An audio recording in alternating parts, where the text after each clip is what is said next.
खुल जाते हैं सब रास्ते, खुल जाते हैं सब रास्ते, बस मुसीबतों से लड़ना पड़ता है। खुल जाते हैं सब रास्ते, बस मुसीबतों से लड़ना पड़ता है। हिल जाती है यार मंजिल भी, हिल जाती है यार मंजिल भी, बस जिद पर अड़ना पड़ता है। हिल जाती है यार मंजिल भी, बस जिद पर अड़ना पड़ता है। ठीक है बच्चों, तो यहाँ पे हमारी जिद क्या है? हमारी जिद है हमारी ऑर्गेनिक केमिस्ट्री। तो ऑर्गेनिक केमिस्ट्री के लिए हम आप आज का टॉपिक पढ़ रहे हैं हेलो एल्केन हेलो एरीन। ठीक है ना? हेलो एल्केन हेलो एरीन में पिछले हम लेक्चर में डिस्कस कर चुके थे आईयूपीएसी नॉमेनक्लेचर। क्या डिस्कस कर चुके थे? आईयूपीएसी नामकरण, यानी उसका नामकरण पढ़ चुके हैं। आज हम यहाँ पे टॉपिक पढ़ेंगे हेलो एल्केनों में CX बंध की प्रकृति। और इस टॉपिक पर हम, जैसा कि हम आपको बता चुके हैं, हमारा क्या रहता है पर टॉपिक पिछले नीट और JEE में आए हुए क्वेश्चन पर हम डिस्कस करते हैं। उससे पिछले वाले में हमने आपको बताया था नीट 2023 में आया हुआ क्वेश्चन।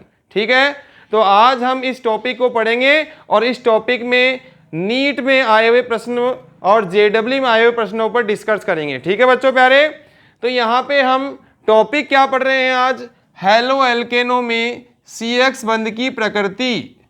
हेलो एल्केनों में, हेलो एल्केनों में CX यानी कार्बन हेलोजन, कार्बन हेलोजन बंध की प्रकृति, कार्बन हेलोजन बंध की प्रकृति। तो इस टॉपिक के बारे में पढ़ेंगे हम प्यारे बच्चों आज, हेलो एल्केनों में CX बंध की प्रकृति। और इसको पढ़ने के बाद में इस पे क्वेश्चन भी करेंगे। ठीक है, तो पेन और कॉपी उठाते हुए हमारे साथ आ जाइए। सबसे पहले देखो कार्बन हेलोजन की हम बात कर रहे हैं, तो कार्बन हेलोजन में हमने ये पढ़ा था हेलोजन क्या क्या होते थे जानते हो आप? फिर कल बाहर आई आंटी, फिर कल बाहर आई आंटी, ये होता हमारा हेलोजन वर्ग। और आपने क्लास 11th में पढ़ा था विद्युत ऋणता, इलेक्ट्रोनेगेटिविटी। जिस परमाणु की विद्युत ऋणता ज्यादा होती है वो साझे के इलेक्ट्रॉनों को अपनी ओर खींचता है, अपनी ओर क्या करता है? खींचता है। तो यहाँ पे हेलोजन परमाणु की विद्युत ऋणता, ये हेलोजन X है आपके, इसकी विद्युत ऋणता कार्बन से ज्यादा है। कार्बन से ज्यादा है तो क्या करेगा? ये बंध के इलेक्ट्रॉनों को अपनी ओर खींचेगा, अपनी ओर खींचेगा।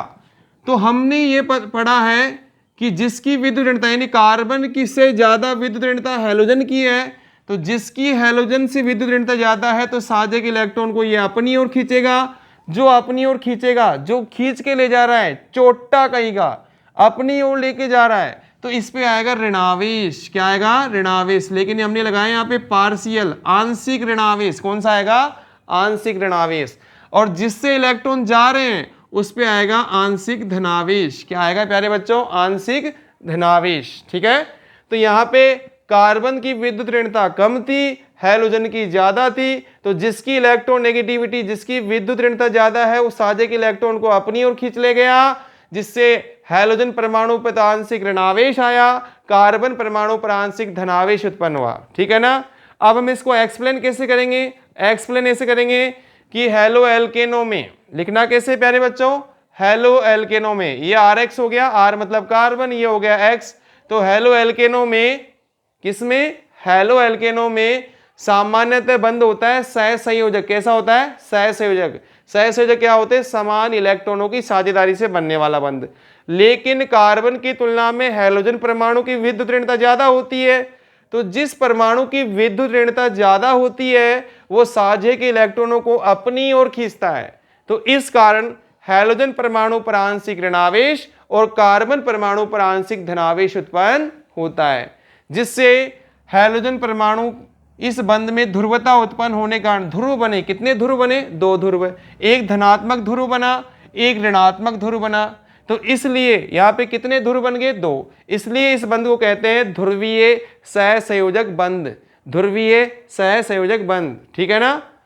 तो ध्रुवीय सहसंयोजक बंध क्यों कहा? क्योंकि बंध में ध्रुवता उत्पन्न हुई। ध्रुवता उत्पन्न होने का कारण क्या है? ध्रुवता उत्पन्न होने का कारण क्या है? विद्युत ऋणता का अंतर। हेलोजन की ज्यादा है, कार्बन की कम है, तो साझे के इलेक्ट्रॉनों को अपनी ओर खींचा। तो यहाँ पे इस बंध को बोलेंगे ध्रुवीय सहसंयोजक बंध। अब हम आपको बता दें ये तो हो गई बंध के बारे में जानकारी। हमने ये भी पढ़ा था कि एक ही वर्ग में ऊपर से नीचे जाते हैं तो कोषों की संख्या बढ़ती है, कोषों की संख्या बढ़ती है तो परमाणु आकार बढ़ता है। वर्ग में ऊपर से नीचे जाएंगे तो कोषों की संख्या बढ़ेगी। क्या बढ़ेगी बच्चों प्यारे? कोषों की संख्या। और कोषों की संख्या बढ़ेगी तो परमाणु आकार बढ़ता जाएगा। परमाणु आकार बढ़ेगा तो भैया बंध लंबाई भी बढ़ेगी। बंध लंबाई भी क्या होगी? बढ़ेगी। और बंध लंबाई बढ़ेगी तो क्या होगा? क्रियाशीलता भी क्या होगी? बढ़ेगी। यहाँ पे क्रियाशीलता भी क्या होगी? बढ़ेगी। ये ध्यान रखना है आपको, ठीक है ना? हाँ, क्योंकि बंध जितना बड़ा होगा, जितना लंबा होगा, उतना जल्दी टूटेगा, क्रियाशीलता उतनी अधिक होगी। तो हमारे नीट में पूछा हुआ क्वेश्चन क्या है कि CX, ये हमारे पूछा, कब पूछा? नीट 2022 में, सॉरी नीट 2021 में, नीट 2021 में। तो नीट 2021 में क्वेश्चन क्या पूछा कि CX बंध की बंध एंथैल्पी का क्रम क्या है? CX बंध की बंध एंथैल्पी का क्रम है। बंध एंथैल्पी का क्रम है। क्रम मतलब बंध एंथैल्पी किस क्रम में है? तो देखो प्यारे बच्चों, पहला ऑप्शन क्या है? यहाँ पे ए ऑप्शन है CH3F, उसके बाद में CH3Cl, फिर उसके बाद में CH3Br, उसके बाद में CH3I। ठीक है प्यारे बच्चों। नेक्स्ट अगला प्रश्न है CH3, अगला इसमें ऑप्शन क्या था? CH3F and CH3I, CH3Br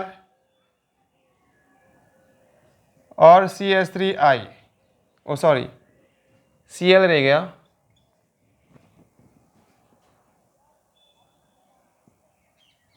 next आगे सी ऑप्शन क्या है बच्चों प्यारे? इसमें सी ऑप्शन हमारे पास में है CH3Cl, CH3F, CH3Br and CH3I। और डी ऑप्शन हमारे पास में है CH3F less than CH3Cl and less than CH3Br and less than CH3I। ये हमको ऑप्शन दे रखे हैं बच्चों प्यारे। तो हमको इसमें बताना है कि क्रियाशीलता किसकी ज़्यादा है और क्रियाशीलता का क्रम क्या है। ठीक है बच्चों, तो हमको ये मालूम है कि हमने ये पढ़ा है, क्या पढ़ा है बच्चों, कि एक ही वर्ग में ऊपर से नीचे जाते हैं तो बंध लंबाई क्या होती है? बढ़ती है। बंध लंबाई बढ़ेगी तो क्रियाशीलता बढ़ेगी, क्रियाशीलता बढ़ेगी तो बंध क्या होगा? जल्दी टूटेगा, और बंध जल्दी टूटेगा तो बंध सामर्थ्य क्या होगी? कम होगी। तो ध्यान रखना कि बंध लंबाई, bond length, BOND bond length, Hindi में लिख देते हैं, आप लोग तो हिंदी माध्यम के हो ना। बंध लंबाई जब भी बढ़ेगी तो हमेशा बंध सामर्थ्य घटेगी। बंध सामर्थ्य क्या होगी? घटेगी। बंध सामर्थ्य इन्वर्सली प्रोपोर्शनल होती है हमेशा। बंध लंबाई बढ़ेगी तो बंध क्या होंगे? जल्दी टूटेंगे, बंध सामर्थ्य क्या होगी? घटेगी। तो हमें क्या होगी? बंध एंथैल्पी हमारी घटेगी। तो सबसे ज़्यादा मजबूत बंध किसका रहेगा? फ्लोरीन का, यानी CH3F का। उससे कमजोर किसका रहेगा? CH3Cl का। उससे कम किसका रहेगा? CH3Br का। और उससे कम एंथैल्पी किसकी रहेगी? CH3I की। तो हमारा आंसर क्या हो जाएगा? ए। हमारा आंसर क्या हो जाएगा? ए। तो ए आंसर क्यों हुआ हमारा? क्योंकि हमें मालूम है कि वर्ग में ऊपर से नीचे जाएंगे, वर्ग में ऊपर से नीचे जाएंगे, कोषों की संख्या बढ़ेगी, कोषों की संख्या बढ़ेगी तो बंध लंबाई बढ़ेगी, और बंध लंबाई बढ़ती है तो क्रियाशीलता बढ़ती है। क्रियाशीलता बढ़ने का मतलब क्या है? बंध जल्दी टूटेंगे, बंध जल्दी टूटेंगे तो बंध एंथैल्पी का मान कम होगा, ऊर्जा कम लगानी पड़ेगी तोड़ने में। क्या करने में? तोड़ने में। तो क्या होगी? एंथैल्पी घटेगी। एंथैल्पी क्या होगी? घटेगी। तो हमारी सबसे ज़्यादा एंथैल्पी किसकी रही? फ्लोरीन के हिसाब से CH3F की। उससे कम किसकी रही? CH3Cl की। उससे कम किसकी रही? CH3Br की। सबसे कम किसकी रही? CH3I की। तो ये ध्यान रखिए, बंद एंथैल्पी हमेशा डिपेंड करेगी आपकी,